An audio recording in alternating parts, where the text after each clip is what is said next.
So what does that look like for you?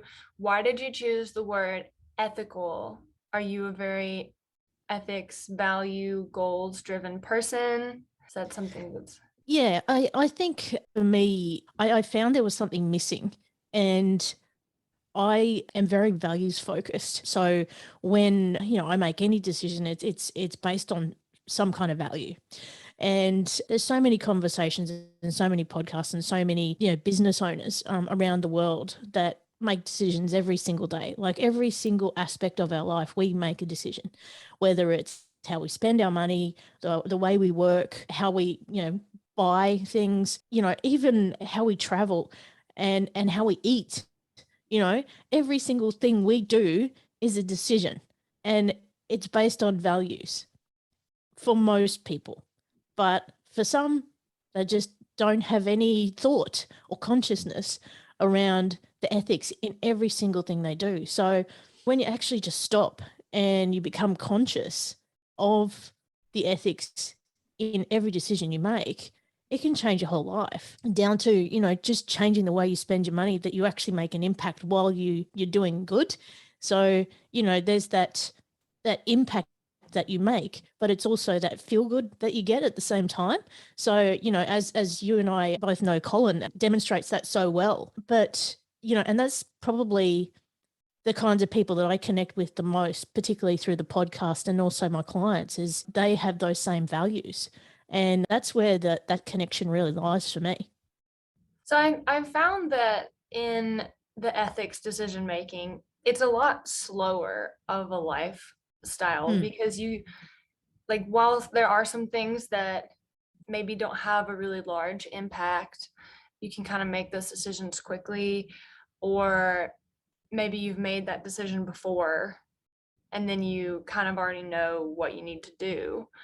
So when being an ethical decision maker in your eco-friendly home, I think those really go hand in hand mm, because you have to make the choices and they're very conscious to choices. Like I'm gonna compost, okay, so I can't, what am I gonna do?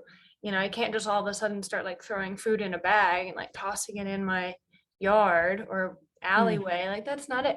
So you have to slowly go about that. And I think it comes down like I mean, just unpacking the aspect of like your closet. Mm, I'm sure maybe you've struggled with this, like when it comes to buying things and absolutely. putting ethics towards those purchasing powers. Yeah. And I've had this conversation with several people, particularly fashion designers previously. And, the t-shirt line that I have, just the decision on the kind of material that's used, the kind of inks that's used, who they're purchased from and where they come from, whether there's any slavery in their chain, all of these kind of things are all part of our decision making. And yeah, it does have an impact on the end price of things, but there's also an impact in that as well. Now, when I go on your website, you talk a lot about being able to help people launch their own podcast. You're Mm. also you do a lot more than that though. You're also a business coach, right? And you in your email it says spiritual guide or something like that. Yeah, so I'm a spiritual coach and mentor, and also I'm a Ho'oponopono practitioner. So basically, that's a Hawaiian healing art. So yeah, basically, I do help people create podcasts, and I do have a particular niche where I work with ethical entrepreneurs and holistic healers. They're really a great fit for me and what I do. But yeah, I also coach people one-on-one around the world in spiritual aspects, helping to connect them with themselves and just find joy in their life again. There's a lot of people at the moment around the world who are suffering, that find it really hard. And so we help them find joy in their life again and purpose. So yeah, that's a lot of what I do. So the ho- is it Ho'oponopono? Ho'oponopono. Yes. I did look that up, and I remember it being a Hawaiian thing. It's lots of P's and Mm. O's. Yeah, Just yeah. So it's basically a healing art where there's this perpetual prayer that cleans your environment and everyone around you. So there's a whole bunch of principles behind it, and it's all about cleaning out all of this data that gets stuck in our mind. The founder of it worked in a mental hospital in Hawaii, and he practiced it daily to a point where they closed down the mental hospital. He healed everyone. So it's incredible. I think if people put that much intention into like every day they pray for people, it's got to work. Yeah. Yeah. There's definite power in it. Yeah. It reminded me of, I think it's Ho'oponopono or Ho'oponopono prayer. Definitely missing the name a little bit, but it's, I'm sorry, please forgive me, thank you, I love you.